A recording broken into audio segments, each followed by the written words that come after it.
रात के ठीक 3 बजे हैं। अचानक नींद खुलती है। दिल की धड़कन तेज है और मन में एक अजीब सी घबराहट हो रही है। ये अक्सर तब होता है जब सपने में कोई ऐसी शख्सियत दिख जाए जो अब हमारे बीच नहीं है। ऐसे में दिमाग में लगातार कई सवाल घूमने लगते हैं। तो इस खास विश्लेषण में आइए इस डर को थोड़ा किनारे रखते हैं और गहराई से समझते हैं कि आखिर इन सपनों के पीछे का सच क्या है, प्राचीन ग्रंथ इनके बारे में असल में क्या कहते हैं और आजकल इस डर के नाम पर कैसा व्यापार चल रहा है। सुबह उठते ही सबसे पहला सवाल यही उठता है ना कि आखिर इन सपनों का मतलब क्या है? क्या ये कोई अपशगुन है? क्या हमें डरने की जरूरत है? सच कहूं तो डर लगना बहुत स्वाभाविक है, लेकिन आइए बिना किसी खौफ के ये देखने की कोशिश करते हैं कि हमारे प्राचीन ग्रंथ, खास तौर पर गरुड़ पुराण, इन आधी रात की मुलाकातों के बारे में हमें क्या बताते हैं।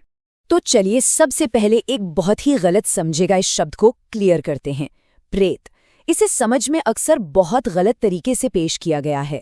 गरुड़ पुराण के हिसाब से प्रेत का मतलब कोई डरावना भूत या पिशाच बिल्कुल नहीं है। इसका बड़ा सीधा सा अर्थ है, एक ऐसी आत्मा जो अपनी यात्रा के बीच में है, जो आगे तो निकल गई है पर अभी अपने अंतिम पड़ाव तक नहीं पहुंची है। भौतिक शरीर ना होने के कारण उन्हें भूख प्यास तो लगती है पर वो उसे मिटा नहीं सकते। दरअसल वो किसी भूत की तरह नहीं बल्कि एक ऐसे जरूरतमंद यात्री की तरह हैं जो बीच रास्ते में अटके हुए हैं। ग्रंथों के अनुसार इस आत्मिक यात्रा का एक तय समय होता है। मृत्यु के बाद पहले 1 से 2 दिनों तक जो पिंड दान होता है उससे धीरे धीरे एक नया आकार मिलता है।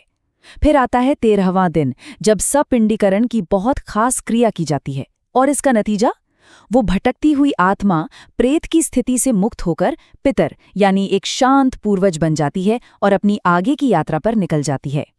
और बस यही बात बहुत खूबसूरती से समझाती हैं कि सपने में दिखने वाले चेहरे के भाव का असल मतलब क्या होता है। अगर वो मुस्कुराते हुए, साफ कपड़ों में और शांत दिखें, तो इसका अर्थ है कि वो अपनी मंजिल तक पहुंच गए हैं और बस अपना आशीर्वाद देने आए हैं। लेकिन अगर वो भूखे, उदास या फटे कपड़ों में दिखें, तो ये एक बहुत जरूरी संकेत है। वो किसी को डराने नहीं आए हैं, वो बस याद दिला रहे हैं कि वो अभी भी अटके हुए हैं और उन्हें मदद की जरूरत है।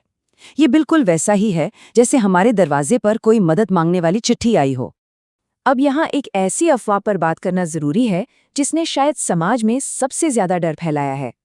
एक बहुत आम धारणा बन गई है कि अगर गुजर चुके लोग बार बार सपने में आएं तो इसका मतलब है कि सपने देखने वाले की खुद की मौत करीब है। पर इसकी सच्चाई क्या है? गरुड़ पुराण में ऐसा कोई भी दावा दूर दूर तक नहीं है। ये सिर्फ और सिर्फ डर पैदा करने के लिए बनाई गई एक झूठी बात है, जिसका असली शास्त्रों से कोई लेना देना नहीं। इन बातों को और बेहतर ढंग से समझने के लिए आइए चलते हैं राजा प्रभुवाहन और प्रेत की एक बहुत ही दिलचस्प कथा की ओर। ये कहानी त्रेता युग की है।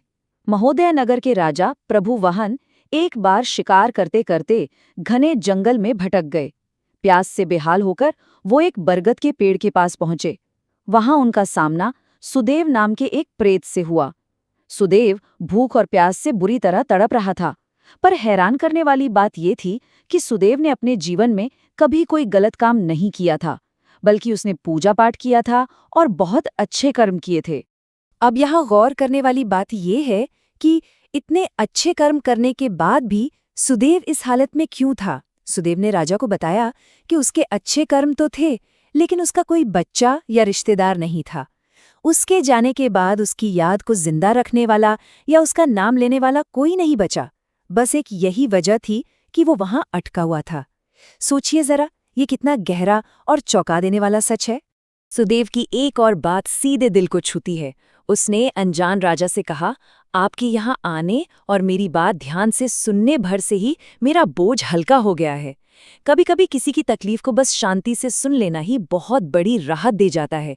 बाद में उन्हीं राजा ने सुदेव के लिए जरूरी क्रियाएं की और उसे उस भटकाव से हमेशा के लिए मुक्ति दिलाई। प्राचीन कहानियों में तो दया और समझदारी सिखाई गई है, पर आइए अब मुड़ते हैं आज के कड़वे सच की तरफ, नकली पूजा और डर का व्यापार। 20 लाख रुपए, जी हाँ, ये कोई छोटी मोटी रकम नहीं है। मार्च 2026 में शामली में एक बहुत बड़ा धोखा सामने आया। कुछ ठग खुद को पंडित बताकर एक घर पहुंचे और पितृदोष की पूजा के नाम पर उन्होंने करीब 20 लाख के जेवर एक कलश में रखवा लिए और 8 दिन बाद जब वो कलश खोला गया, उसमें से सिर्फ चावल की एक पोटली निकली। एकदम साफ और सीधा धोखा। और ये सिलसिला यहीं नहीं रुका। जुलाई 2026 में भोपाल में भी ठीक ऐसी ही एक घटना हुई। पूजा के बहाने एक व्यक्ति की अंगूठियां उतरवा ली गईं और उसे एक सख्त चेतावनी दी गई, किसी को बताना मत वरना पूजा बर्बाद हो जाएगी। ध्यान दीजिए, ये जो जबरन चुप्पी थोपी जाती है ना, ये शिकार को शांत रखने की उनकी सबसे चालाक चाल होती है। तो फिर इस धोखे को पहचाने कैसे? असली और नकली के बीच का फर्क बहुत सीधा है। जो सच्चा श्रद्ध या सच्ची श्रद्धा होती है वो हमेशा खुले आंगन में होती है। उसमें लोगों को बुलाया जाता है, उन्हें खिलाया जाता है और खुले आम गर्व के साथ पूर्वजों का नाम लिया जाता है। दूसरी तरफ ये नकली पूजाएं हमेशा बंद कमरों और पर्दे के पीछे होती हैं, जहाँ कीमती सामान छुपाए जाते हैं और लोगों को चुप रहने पर मजबूर किया जाता है। सच्ची पूजा कभी भी छुपाई नहीं जाती। तो अब आते हैं इस विश्लेषण के सबसे अहम हिस्से पर। सच्ची शांति पाने के सबसे सरल और असली उपाय क्या हैं? जब ये महंगे और गुप्त अनुष्ठान सिर्फ एक धोखा है, तो गरुड़ पुराण आखिर असल में क्या करने को कहता है? यहाँ सबसे जरूरी बात यह है कि असली उपाय पूरी तरह से मुफ्त और करुणा से भरे हुए हैं। अपने पूर्वजों के नाम पर थोड़ा सा जल अर्पित करना, जिसे तर्पण कहते हैं, किसी भूखे या जरूरतमंद को खाना खिलाना, अपने पूर्वजों की कहानियां बांटना और प्यार से उनका नाम लेना। इसके अलावा इन शास्त्रों को सुनना और समझना, बस यही सबसे बड़े उपाय हैं। किसी भी महंगे अनुष्ठान की कोई जरूरत है ही नहीं। पर यहाँ एक प्रैक्टिकल बात करना भी उतना ही जरूरी है। अगर ये सपने लगातार आ रहे हैं और रोजमर्रा की जिंदगी में मानसिक तनाव पैदा कर रहे हैं, तो मेडिकल या साइकोलॉजिकल मदद लेने में कोई हिचकिचाहट नहीं होनी चाहिए।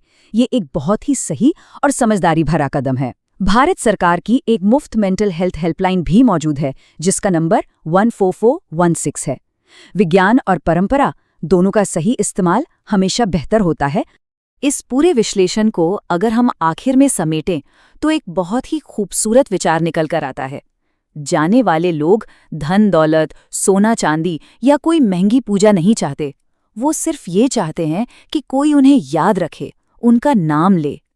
क्या ये एक छोटी सी बात आधी रात के उन डरावने सपनों को देखने का हमारा पूरा नजरिया नहीं बदल देती?